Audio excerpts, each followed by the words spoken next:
자, 불행의 역사는 610년 한 동굴에서 일어났습니다. 바로 무하마드와 그를 찾아온 한 영의 만남에서부터 인류 역사의 비극은 시작되게 됩니다.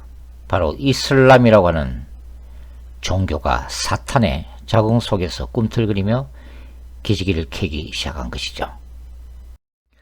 당시 아랍인들은 때때로 한적한 곳에서 단식과 기도로 생활하는 습관이 있었습니다. 영적인 무함마드도 사색과 명상을 즐기는 젊은이였죠. 그리고 새로운 세계를 바라볼 수 있는 최선의 방책이 바로 사색과 명상이라고 생각하고 있었습니다. 그래서 당시 종교 간섭을 쫓아서 혼자 언변할 수 있는 장소를 찾게 됩니다. 당시 무함마드는 여러 우상들을 섬기고 있던 동족 꾸라이시족의 방탕한 삶의 양식에 회의감을 느끼고 있던 때였죠. 그에게 이런 명상 운동을 할 수 있는 가장 적합한 장소가 바로 메카의 북쪽에 위치한 히라산 정상의 한 동굴이었습니다. 그곳에서 나이 40세가 된 무함마드는 610년 라마단 5월에 이름 없는 한 영 또는 한 천사를 만나게 되죠. 무함마드의 은행을 기록한 하디스에는 다음과 같이 기록되어 있습니다. 무함마드는 히라 동굴에서 여러 날 동안 알라를 경배하였다. 그때의 경험을 무함마드는 첫째 부인 카디자에게 설명하면서 그는 한 천사를 보게 되었다고 했다. 그는 그에게 다가와 읽으라고 명했다. 그래서 그는 나는 읽을 줄을 모릅니다 라고 대답했더니 그 천사는 그를 강제로 잡고 눌러 더 이상 견디지 못하게 하였다. 그런 다음 그는 그를 떼어놓고 재차 읽으라고 하였다. 이런 사태가 똑같이 3번 반복된 다음에 그 천사는 읽으라 너의 주의 이름으로 그는 응헬로 사람을 창조하였느니라 라고 말했다. 이 계시 내용이 수라 96장에 기록되었다. 무함마드는 마음에 큰 타격을 입고 그의 첫 부인 카디자에게 돌아와 나를 덮어주시오, 나를 덮어주시오, 나에게 일어난 일이 무섭소 라고 하였다. 그래서 그들은 그에게서 그 공포가 다 지나기까지 그를 덮어주었다. 자, 우리는 무함마드가 느낀 그 마음속의 감정이 말할 수 없는 두려움과 공포 그 자체였다는 것을 알 수가 있습니다. 이제 무함마드의 영적 체험을 성경 속에서 하나님의 사람들이 경험한 영적 체험과 한번 비교를 해보죠. 성경에서 하나님과의 만남 또는 하나님이 보내신 천사들과의 만남이라는 그 신비 체험을 통해서 하나님의 사람들은 어떤 반응을 했을까요? 이사야 6장을 보면 강렬한 하나님의 임재 앞에서 이사야는 이렇게 고백을 하고 있습니다. 화로다 나여 망하게 되었도다. 나는 입술이 부정한 사람이요 나는 입술이 부정한 백성 중에 거주하면서 만군의 여호와이신 왕을 벼슴이로다. 이렇게 고백하고 있죠. 자신이 철저한 죄인임을 인식한다고 하는 것입니다. 출애굽기 19장부터 24장에는 시내산에 임재하신 영광스러운 야훼의 모습이 기록되어 있습니다. 불과 빽빽한 구름 가운데 천둥과 지진 가운데 하나님이 내려오시죠. 그때 이스라엘 백성들은 그 하나님의 현원 앞에서 어떤 감정을 느껴요? 압도적이고 신비로운 경외심으로 두려워 떨고 있는 모습을 우리가 볼 수가 있습니다. 자, 다니엘의 경우는 다니엘을 방문한 천사 가브리엘 앞에서 하나님의 대리자로서 그 천사가 보여주는 영광 앞에 압도당하고 있음을 우리가 볼 수가 있죠. 사도 요한의 경우에도 계시록 1장에 보시면 부활하신 예수 그리스도 그 영광, 인간의 육신으로는 감당할 수 없는 왕의 위엄과 능력 앞에서 역시 압도당해서 정신을 잃고 있습니다. 기절을 하게 되죠.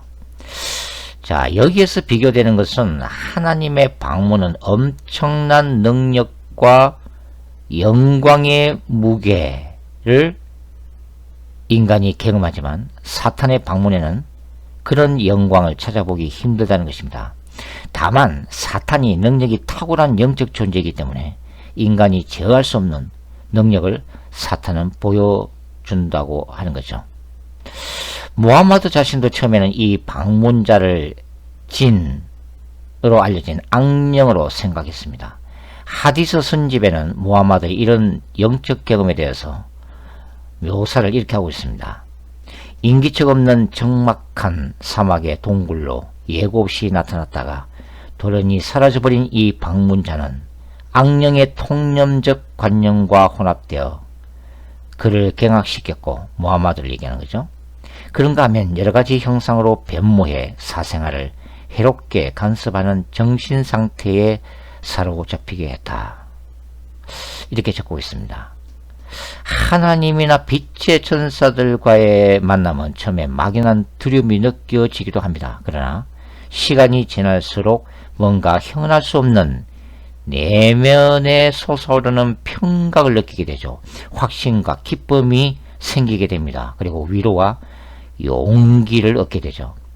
성령의 역사는 그런 것입니다. 그러나 악령의 역사는 본능적으로 불편함과 역겨움과 계속되는 공포가 동반되게 되죠. 무슬림들은 무함마드가 받은 첫 계시 이후에 하늘에 보관되어 오던 원본을 천사 가브리엘이 한 번에 조금씩 23년에 걸쳐 무함마드에게 전해줬다고 믿고 있습니다. 이런 이유로 무슬림들은 꾸란을 무함마드의 말이 아니라 알라의 말씀으로 간주하고 있죠. 무슬림들은 천사 가브리엘이 무함마드에게 지속적인 계시를 주었다고 믿고 있다고 하는 것입니다. 그러나 무함마드 자신은 그가 만난 이 한 영을 천사 가브리엘이라고 말한 적이 없습니다. 즉 무함마드의 계시와 관련된 영은 메카에서 12년 동안 한 번도 자신의 이름을 언급한 적이 없다고 하는 거죠. 꾸란이 만들어지고 후대의 이슬람 추석가들이 이 이름 없는 영을 각주의 가브리엘이라고 추석했을 뿐입니다. 전문가들에 따르면 가브리엘이라고 하는 이름은 모두 메디나에서 받은 계시 중 2장과 66장 2장에만 나타난다고 합니다. 첫 계시 이후 무함마드가 계시 받던 장면을 목격한 이븐 한발은 다음같이 무함마드의 모습을 묘사를 했습니다. 계시 받을 때 무함마드는 낙타 새끼같이 쌕쌕거렸고 땀이 이마에 맺히고 가끔 그의 입에서 거품이 나오고 의식불명처럼 땅에 누워 있었다. 무함마드는 이 체험을 할 때도 극심한 두려움과 숨이 막힌 듯한 고통을 체험했다고 하죠. 이런 무함마드의 체험은 차라리 악령 들린 한 아이의 케이스에 가깝습니다. 마가복음 9장 17절과 18절이죠. 무리 중에 하나가 대답하되 선생님, 말 못하게 귀신 들린 내 아들을 선생님께 데려왔나이다. 귀신이 어디서든지 그를 잡으면 거꾸러져 거품을 흘리며 이를 갈며 그리고 파리해지는지라 내가 선생님의 제자들에게 내쫓아달라 하였으나 그들이 능히 하지 못하되이다. 다른 기록에 따르면 그 후에도 무함마드에게 계시가 임할 때 때때로 종소리가 동반되었다고 기록되어 있습니다. 나는 이러한 무함마드의 체험이 무당이나 점쟁이가 인간의 사주팔자나 운명을 점치기 위해 그가 섬기는 악령들을 불러낼 때 종을 울리는 경우와 유사하다고 생각합니다.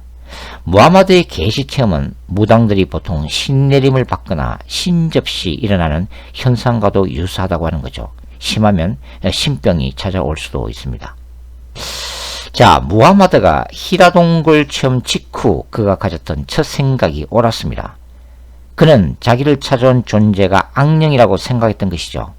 그러나 불행한 사실은 그의 주변에 있던 사람들에게 영분별의 능력이 없었다는 것입니다. 먼저 그의 아내 카디자의 잘못된 조언이 시작됩니다. 자, 무함마드는 첫 계시를 받은 후 집으로 돌아와 계속 몸을 떨고 두려워했습니다. 그러나 아내 카디자는 무함마드의 체험을 예언자로서 선택된 거룩한 체험으로 판단해 버렸다는 거죠. 그러나 원래 글을 읽을 줄도 몰랐던 문명인 무함마드에게는 당시 유대교의 경전인 구약 성경에 대한 깊은 지식도 없었습니다. 다양한 영적 체험도 없었죠. 그래서 아내의 말을 그대로 진리로 받아들이고 맙니다. 그리고 또 다른 조언자가 있었죠. 무하마드의 외사촌 바로 와라카였습니다. 당시 기독교의 한 분파에 속한 와라카는 무하마드에게 나타났던 그 영이 하나님이 모세에게 내려보냈던 천사라고까지 했습니다. 만일 와라카에게 그런 영분별의 능력이 있었다면 시대는 바뀌었을 것입니다. 아니면 와라카가 조언할 때에 무하마드가 경험한 이 체험을 좀 더 시간을 두고 관찰하면서 이 분야의 지식과 지혜와 능력을 갖춘 하나님의 사람들에게 깊은 조언을 구했더라면 어떻게 되었을까요? 이슬람의 역사는 태동되지도 않았을 것입니다. 이슬람이라는 종교가 생겨나지도 않았을 것이라고 하는 거죠. 그리고 현재 20억이나 되는 무슬림들이 지옥의 문 앞에 서 있는 일도 없었을 것입니다. 무함마드에게 임한 그 영은 결코 천사 가브리엘이 아닙니다. 그 영은 무함마드에게 예수는 하나님의 아들이 아니라고 계시했기 때문이죠. 무함마드는 말 그대로 사탄의 영을 만나고 계속해서 거짓 계시를 받은 것입니다. 그 결과가 두 권의 책입니다. 바로 꾸란과 하디스죠. 여러분, 거룩한 전쟁 중에는 바로 사탄과의 전쟁, 특별히 영적인 미혹과의 전쟁이 포함되어 있습니다. 전임 전도사 시절에 제가 처음 했던 한 가지 얘기를 간단하게 말씀을 드리겠습니다. 어느 날 젊은 집사님 부부가 저를 찾아왔습니다. 그리고 상담을 요청했죠. 제가 집사님에게 물었습니다. 어떤 일을 경험했는데요. 그 집사님이 이렇게 얘기했습니다. 전도사님, 제가 성경을 읽을 때마다 아름다운 환상이 펼쳐집니다. 그리고 성경 말씀이 황금빛처럼 빛이 나기 시작합니다. 이렇게 얘기하는 것이었습니다. 그래서 제가 그 집사님께 이렇게 조언했습니다. 다음에 성경 읽을 때 그런 일이 생기면 예수 이름으로 떠나가라고 3번 꾸짖으십시오. 그 집사님이 이해가 되지 않는 표정으로 저를 쳐다봤습니다. 제가 집사님에게 말씀을 드렸습니다. 저만 믿고 그렇게 한번 해보십시오. 다시 시간이 지났습니다. 10일이 지난 후에 그 부부가 다시 찾아왔습니다. 그때도 성경을 읽을 때에 동일한 환상이 펼쳐지고 역시 성경 글씨가 황금빛처럼 빛이 나기 시작했다고 하는 것입니다.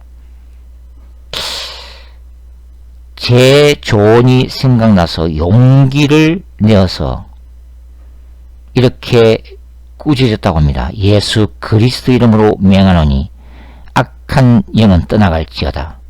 예수 그리스도 이름으로 맹한다. 떠나갈지어다. 예수 이름으로 너를 꾸짖는다. 근데 놀라운 일이 생겼다고 했습니다. 그 아름다운 환상이, 그리고 그 아름다운 황금빛 글씨가 끼어지면서 환상이 끊어졌다고 하는 거죠. 그 집사님 부부가 제게 물었습니다. 이게 어떻게 된 일입니까?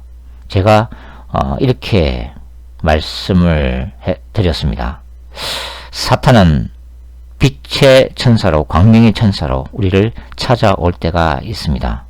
우리는 연약해서 정말 하나님이 찾아오신 것인지, 천사가 온 것인지, 아니면 악령의 역사인지 알지는 못합니다. 그래서 가장 확실한 것은 요한 1서의 말씀대로 이것이 하나님의 영인지 아닌지 시험하는 것이 필요하죠. 그러한 방법 중에 하나가 바로 예수 이름으로 대적하고 꾸짖는 것입니다. 그때 그 집사님이 이렇게 물었습니다. 만일 그 환상이 정말 성령으로부터 온 참된 환상이라면 어떻게 됩니까? 제가 어떻게 대답했을까요? 만일 예수님이, 진짜 예수님이 나타나셨다면 우리가 예수 이름으로 꾸짖어도 예수님이 사라질까요? 그분은 그대로 계실 것입니다. 하나님이 보여주신 참된 환상은 예수 이름으로 꾸짖는다고 사라지는 것이 아닙니다. 많은 신자들이 자기에게 보여진 그 신비로운 환상을 그런 식으로 생각하면 하나님이 혹시나 진노하지 아니하실까 걱정하는 분들도 있습니다. 그러나 걱정할 필요는 없습니다. 하나님이 더 기뻐하시죠. 왜냐하면 우리가 영분별을 하려고 애를 쓰고 있기 때문이죠. 지금 이 순간도 이러한 신비적인 체험은 전 세계적으로 계속되고 있습니다. 하나님이 주시는 그런 영적 체험도 있고 사탄이 주는 영적 체험도 있습니다. 중요한 것은 영분별입니다. 말씀의 기초에서 분별하는 것이 필요하다는 것입니다. 오늘 여기까지 하겠습니다. 감사합니다.